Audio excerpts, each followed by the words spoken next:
Hola a todos, mi nombre es Nieves Domenech, soy investigadora del Instituto de Investigaciones Biomédicas de A Coruña y soy la actual directora científica del Biobanco del CHUAC. Y precisamente de este tema es del que voy a hablar a continuación. En la exposición voy a intentar explicar qué son los biobancos y cómo estos establecimientos, que son de muy reciente creación, pueden ayudar tanto a los investigadores básicos como a los clínicos.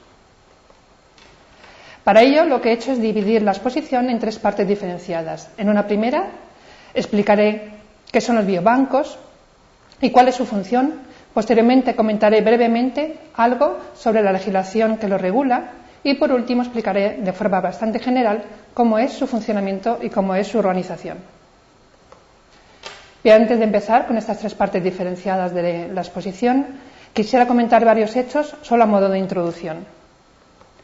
El primero de ellos, el espectacular auge que han tenido la investigación biomédica en los últimos años. Esto ha dado lugar a que cada vez se necesiten más muestras en gran cantidad para poder realizar las distintas investigaciones. Muestras que sean representativas de los distintos constituyentes de la función vital, como pueden ser, por ejemplo, los tejidos, las células, las proteínas, el ADN, etc. Además, también en los últimos años, lo que ha pasado es que ha habido un gran avance de las técnicas de biología molecular. Esto ha dado lugar a que sea necesario cada vez más tener muestras de calidad y también es necesario procesar un gran número de datos. Por último, y no menos importante, lo que ha acontecido en las últimas décadas es que cada vez existe una más estrecha colaboración entre los diferentes laboratorios. Para esta colaboración es necesario que se envíen muestras de unos a otros laboratorios y, por tanto, es necesario un control de dichos envíos. Por todas estas circunstancias y otras similares, surge la necesidad de crear los establecimientos denominados biobancos. ¿Y qué es un biobanco? Bueno, pues la primera vez que podemos ver la definición de biobanco es en la Ley de Investigación Biomédica, que como todos sabéis se publicó en el año 2007. Y en esta ley se dice exactamente que un biobanco es un establecimiento público o privado sin ánimo de lucro que acoge una colección de muestras biológicas concebida con fines diagnósticos o de investigación biomédica y organizada como una unidad técnica con criterios de calidad, orden y destino. Según esta ley, los biobancos nacen con los siguientes objetivos. Primero, garantizar los derechos de los pacientes y de los donantes, pero también la calidad de las muestras biológicas y de los datos asociados puestas a disposición de la comunidad científica. Que exista un proceso de gestión de estas muestras y de los datos de forma transparente, regulada y eficaz, y también que exista un uso correcto de las muestras biológicas y de los datos asociados de acuerdo con este marco normativo, es decir, de acuerdo con la Ley de Investigación Biomédica. Podríamos decir, por tanto, que la principal finalidad de los biobancos es la de potenciar diversos tipos de investigaciones, almacenando grandes series de muestras organizadas con criterios bien definidos y con la información concreta requerida en cada caso, para poder proporcionar a los investigadores estas muestras siempre que lo necesiten, para que ellos posteriormente puedan hacer investigaciones de calidad. En cierta manera, podríamos considerar que los biobancos son una nueva plataforma de apoyo a la investigación biomédica y que en el futuro pensamos que van a tener tanta importancia como la han tenido otras, como la genómica o la proteómica. Pero a la hora de hablar de biobancos, no podemos olvidar el hecho de que el almacenamiento masivo de muestras biológicas plantea una serie de cuestiones técnicas complejas que hay que resolver. Estas cuestiones técnicas pueden afectar desde a la propia recolección de la muestra, como a su transporte, a su identificación, su trazabilidad, cómo conservar la muestra a diferentes temperaturas o cómo recuperar la muestra una vez guardada, o cuál es el tratamiento informático que hacemos de los datos asociados a las muestras. Y por eso, para que estos establecimientos sean realmente eficaces, es totalmente necesario que realicemos una serie de tareas fundamentales. Entre ellas, es necesario la estandarización de los protocolos utilizados. También tenemos que establecer una adecuada metodología para la codificación e identificación de las muestras. Es totalmente obligatorio disponer de unos consentimientos informados rigurosos, unos consentimientos informados de los donantes de las muestras. Y para que todo esto se lleve a cabo de forma eficaz, tendremos que, por tanto, tener un personal responsable que esté bien cualificado. ¿Y qué beneficios pueden esperar los investigadores de los biobancos? Bueno, pues los beneficios que se esperan son múltiples y variados, pero por mencionar algunos de ellos, el biobanco al investigador le proporciona un sistema único y consensuado de recogida, de almacenamiento y de donación de muestras biológicas con criterios de calidad. También le proporciona asesoramiento legal y ético y regula el intercambio de muestras biológicas para la investigación con procedimientos normalizados.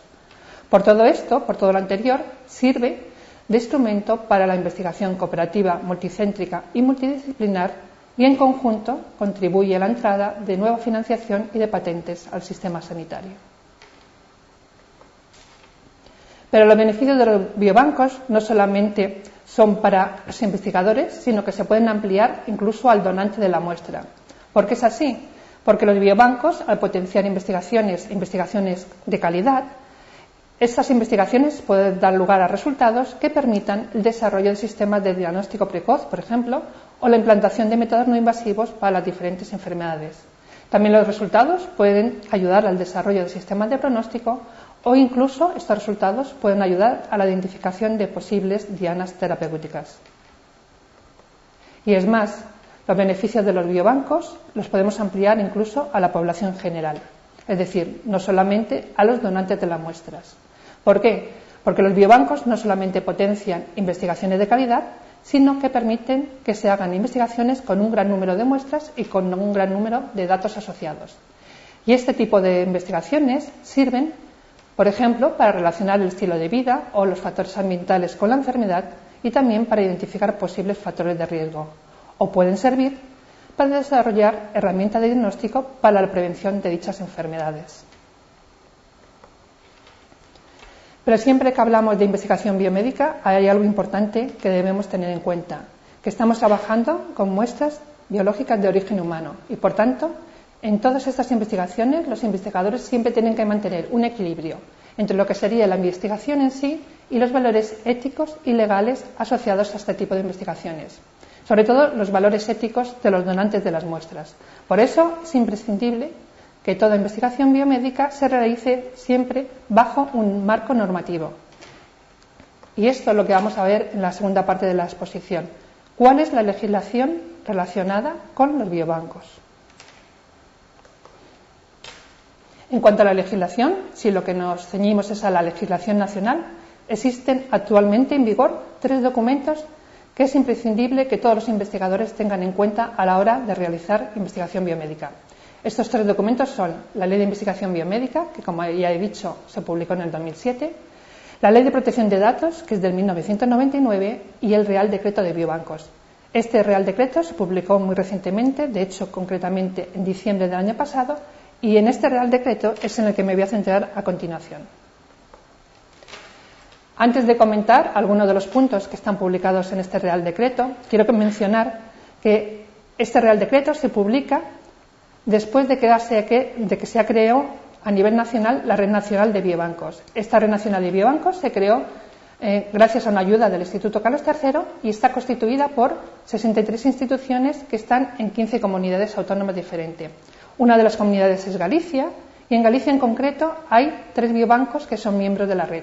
Uno en Coruña, otro en Santiago y otro en Vigo. Pues bien, una vez que se establece esta Red Nacional de Biobancos y se crean todas estas instituciones, se hace necesario y patente que es necesario tener una legislación que regule su funcionamiento y por eso se publica el Real Decreto de Biobancos.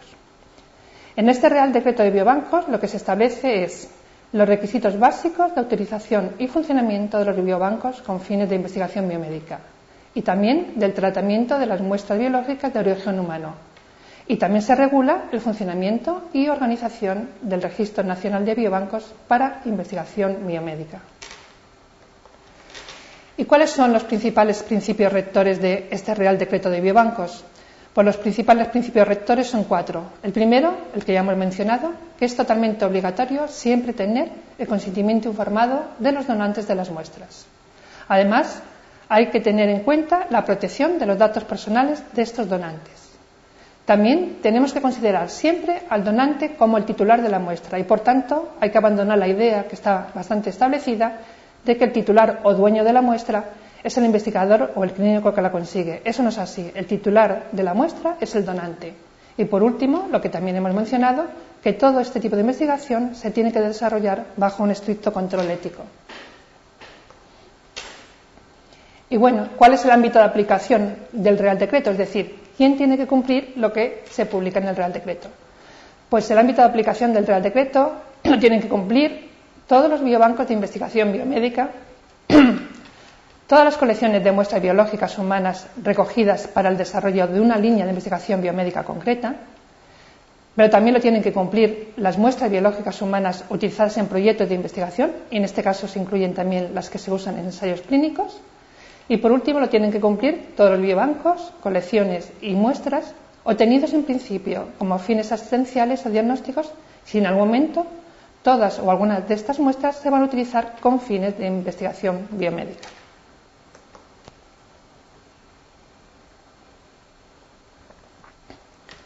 ¿Y qué dice el Real Decreto sobre cómo tenemos que obtener y utilizar las muestras biológicas humanas para investigación? Bueno, esta parte del Real Decreto es muy compleja, es muy extensa y por eso he tratado de hacer un pequeño esquema explicativo. Pero quiero hacer hincapié en que es un esquema y es un resumen y que, por tanto, todos los investigadores que necesiten tener una información más concreta tendrán realmente que ir a leer directamente el Real Decreto. Si nos fijamos en el esquema, si vemos la primera línea, en cuanto al consentimiento informado, si las muestras que vamos a obtener se van a depositar en un biobanco, el consentimiento informado que le demos a los donantes de las muestras es de tipo genérico. ¿Qué quiere decir esto? Que no hace falta exactamente especificar en el consentimiento a qué tipo de investigación se van a derivar las muestras, simplemente que las vamos a utilizar en la investigación. Si la muestra se va a depositar en una colección que se ha establecido en torno a una determinada línea de investigación, lo que hay que indicar en el consentimiento es a qué línea de investigación se van a derivar las muestras. Y por último, si lo que se va a hacer es recoger muestras para hacer un proyecto concreto de investigación, de nuevo, en el consentimiento informado lo que tenemos que indicar es a qué proyecto de investigación se van a derivar las muestras. En cuanto a la segunda línea, la reutilización, es decir, podemos utilizar las muestras de investigación una vez que las hemos recogidas para un determinado proyecto. Si las muestras están depositadas en un biobanco, sí se pueden volver a reutilizar y se pueden reutilizar por distintos grupos de investigación y en diversas líneas, porque precisamente se ha recogido por un consentimiento genérico y esto lo permite. Si las muestras se han recogido dentro de una determinada colección, se van a poder volver a utilizar siempre y cuando en los nuevos proyectos donde se utilicen pertenezcan a la misma línea de investigación para la cual se han recogido y siempre y cuando quien las utilice sean investigadores del mismo grupo que es el responsable de la colección. Por último, si las muestras se han recogido para un determinado proyecto, en este caso no se pueden volver a utilizar en otro proyecto de investigación, puesto que en el consentimiento informado que les hemos dado a los donantes le hemos pedido permiso exactamente para realizar ese proyecto y no otro. Por norma general, todas las muestras que se recogen en un proyecto determinado tendrán que ser destruidas una vez que se acabe el proyecto. Si las queremos volver a utilizar, habrá que contactar de nuevo con el donante de la muestra y pedirle de nuevo un consentimiento informado. También existe la opción de no destruirlas y incorporarlas a una colección o bien donarlas a un biobanco, pero todas estas opciones tienen que estar establecidas de antemano en el consentimiento informado. En la tercera línea se indica si se pueden ceder o no a terceros. ¿Qué significa esto? Si los miembros de un grupo pueden ceder estas muestras que han recogido a otros miembros de otros grupos. En el caso del biobanco, esto es posible y, de hecho, el fin último del biobanco es la de ceder las muestras a todos los investigadores que las necesiten, siempre y cuando cumplan unos requisitos que veremos a continuación. Sin embargo, las muestras que están incluidas en una determinada colección no se pueden ceder a terceros, es decir, las podemos o las pueden utilizar los miembros del mismo grupo, pero no pueden cedérselas a colaboradores de otros grupos. Y lo mismo ocurriría con las muestras de proyectos. Y por último, en cuanto al registro nacional, que se ha creado, como he dicho anteriormente, a partir del Real Decreto, tanto todas las colecciones que están incluidas en los biobancos como todas las colecciones que tienen los diferentes grupos de investigación, en ambos casos, estas colecciones tienen que registrarse en el Registro Nacional de Biobancos de forma obligatoria. Pero lo que hemos visto anteriormente está referido a aquellas muestras que recogemos directamente para ser utilizadas en investigación. Pero ¿qué ocurre con las muestras que inicialmente se recogen con un fin asistencial o un fin de diagnóstico? ¿Las podemos utilizar en investigación? Bueno, lo que dice el Real Decreto es que sí que se pueden utilizar estas muestras en investigación siempre y cuando se cumplan una serie de requisitos. Entre ellos, los más importantes es que se podrán usar en investigación si no se compromete el fin inicial, es decir, el fin para lo que se han recogido, que es el asistencial. Hay que tener en cuenta que siempre tendrá preferencia en su utilización el donante o su familia. Otra cosa muy importante es que se necesita un consentimiento específico de investigación y no es válido solo con el asistencial. Por tanto, si las muestras que recogemos de la actividad asistencial ya sabemos de antemano que las vamos a derivar, si sobran, a investigación, es conveniente y necesario que en este mismo momento ya se pida al donante un consentimiento específico de investigación y no sea válido solamente el asistencial. Y por último, todo esto siempre se tiene que hacer con un consentimiento del profesional que es responsable del uso asistencial. El Real Decreto de Biobancos no solamente regula cómo debemos de obtener y utilizar las distintas muestras para investigación biomédica, sino también regula y nos dice cómo tienen que ser los consentimientos informados que vamos a utilizar para obtener estas muestras. En cuanto al documento de información, lo que dice el Real Decreto es que debe ser un documento previo, escrito, con un lenguaje claro y entendible y que tiene que tener 3 ejemplares. Uno será para el sujeto fuente, otro para el centro de obtención de las muestras y otro para el biobanco responsable de la colección o del proyecto según hayamos recogido las muestras. En cuanto al contenido, también establece una serie de puntos mínimos, que son bastante extensos, que tiene que tener el consentimiento informado. Por mencionar los más importantes, recordar de nuevo que debe ser un consentimiento específico para investigación. Siempre tiene que indicar el destino de la muestra. También tenemos que decirle al donante, explicarle en el consentimiento que tiene siempre derecho de acceso, rectificación y oposición a la donación de la muestra, incluso después de haberla realizado. Y al donante también se le tiene que explicar que tiene derecho a conocer o no, según lo que él prefiera, los hallazgos que se deriven de la investigación que se realice con las muestras que él dona. Y por último, en cuanto a la legislación, en cuanto al Real Decreto, otro de los puntos que regula el Real Decreto de Biobancos es los requisitos específicos de un biobanco. Según el Real Decreto, al menos un biobanco tiene que tener un titular, un director científico, un responsable de fichero y 2 comités, uno científico y un comité de ética. Estos 2 últimos comités son los que van a ser responsables de la valoración de las peticiones de muestras que los investigadores hagan al biobanco. Y por último, la tercera parte de la exposición, una vez que hemos visto qué son los biobancos y hemos visto un poco de cómo se regulan, vamos a ver de una forma bastante general cuál es su funcionamiento y cuál es su organización. En cuanto al funcionamiento, si intentamos analizar lo que sería el flujo de trabajo que se establece en un biobanco, podemos establecer 2 etapas. Una iría desde el paciente al biobanco, incluiría el primer paso, que es la obtención del consentimiento informado del paciente. Posteriormente podríamos obtener la muestra, que sería transportada al biobanco, donde se va a llevar a cabo su recepción, su manejo y su procesamiento, y al final obtendremos una serie de productos que serán almacenados. En una segunda etapa sería la que va desde el biobanco a los investigadores. Esta etapa empezará con la recepción y evaluación de las solicitudes de las muestras que nos envían los investigadores. Normalmente lo que vamos a hacer es un análisis del control de la calidad de las muestras antes de cederlas y por último llevaríamos a cabo la distribución o cesión de las muestras solicitadas. ¿Y qué tipo de muestras podemos encontrar almacenadas en un biobanco? Bueno, pues cada biobanco es diferente. Hay biobancos que son más especializados y solo tienen un determinado tipo de colección y hay otros biobancos que son mucho más generalistas. En general, en un biobanco podemos encontrar almacenadas diversos tipos de muestras. Por ejemplo, líquidos biológicos, como puede ser la sangre en sus distintas formas, o también la saliva, o el líquido sinovial, o el líquido de cefalorraquídea, por mencionar alguno de ellos. Pero también podemos encontrar tejidos, tanto frescos como procesados, y tanto tumorales como de otro tipo. Todo este tipo de muestras, una vez que están o que llegan al biobanco, van a sufrir una serie de procesos y de estos procesos se van a obtener una serie de productos. Estos productos son los que van a ser almacenados en el biobanco a diferentes temperaturas según lo recorrido en cada caso y estos productos son los que posteriormente se les van a ceder a los investigadores que así lo soliciten. ¿Y quién puede solicitar estas muestras? O sea, ¿quién puede tener acceso a las muestras que están depositadas en los biobancos? Bueno, pues en principio cualquier grupo de investigación, tanto sea nacional, europeo o internacional, si estos últimos colaboran con los grupos nacionales. Lo primero que tienen que hacer es solicitar las muestras. Para eso ya todos los biobancos tienen establecidos una serie de procedimientos. Posteriormente a la solicitud se llevará a cabo, como ya he comentado, una evaluación de las solicitudes por el comité ético y el científico del biobanco, y si la evaluación es favorable, se hará entrega de las muestras a los investigadores que las solicitan.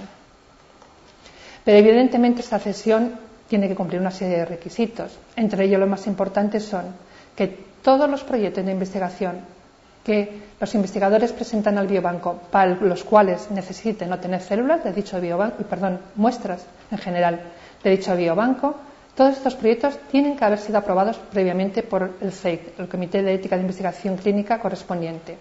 Además de esta aprobación, todos van a necesitar un informe favorable del Comité Científico y del Comité de Ética del biobanco. Por otra parte, los investigadores a los cuales se les ceda la muestra se tienen que comprometer por escrito a eliminar el remanente de la muestra cedida una vez que haya acabado la investigación para la cual la solicitan. O bien, también pueden hacer es devolverle al biobanco el remanente, el excedente de la muestra. Y siempre la cesión de las muestras va a ser de forma anónima y codificados los datos personales. ¿Y cómo un investigador puede saber a qué biobanco acudir a la hora de solicitar unas muestras? ¿Cómo puede saber qué colecciones de muestras existen almacenadas? Bueno, pues la información de las colecciones existentes a nivel nacional la podemos encontrar mediante dos vías principales. La primera, es acudir directamente a las páginas web de los distintos biobancos. En esas páginas web, cada uno de los biobancos tiene que tener publicitadas todas aquellas colecciones de muestras que tiene almacenadas. La otra forma de obtener este tipo de información sería yendo al Registro Nacional de Biobancos. Al Registro Nacional de Biobancos se accede a partir de la página del Instituto Carlos III. Este Registro Nacional de Biobancos se ha creado muy recientemente, aproximadamente lleva 2 meses funcionando, y como también dije en las diapositivas anteriores, en este registro tienen la obligación todos los biobancos de registrar todas las colecciones que tienen almacenadas. Por lo tanto, el investigador también podría ir ahí para ver qué biobanco tiene la colección que él necesita. Y quiero acabar la exposición haciendo un pequeño resumen para resaltar la importancia que tienen los biobancos para la investigación transnacional. ¿Por qué? ¿Por qué son importantes? Bueno, lo primero porque permiten el acceso a muestras de calidad a los investigadores. También son garantía de buenas prácticas y metodologías idóneas.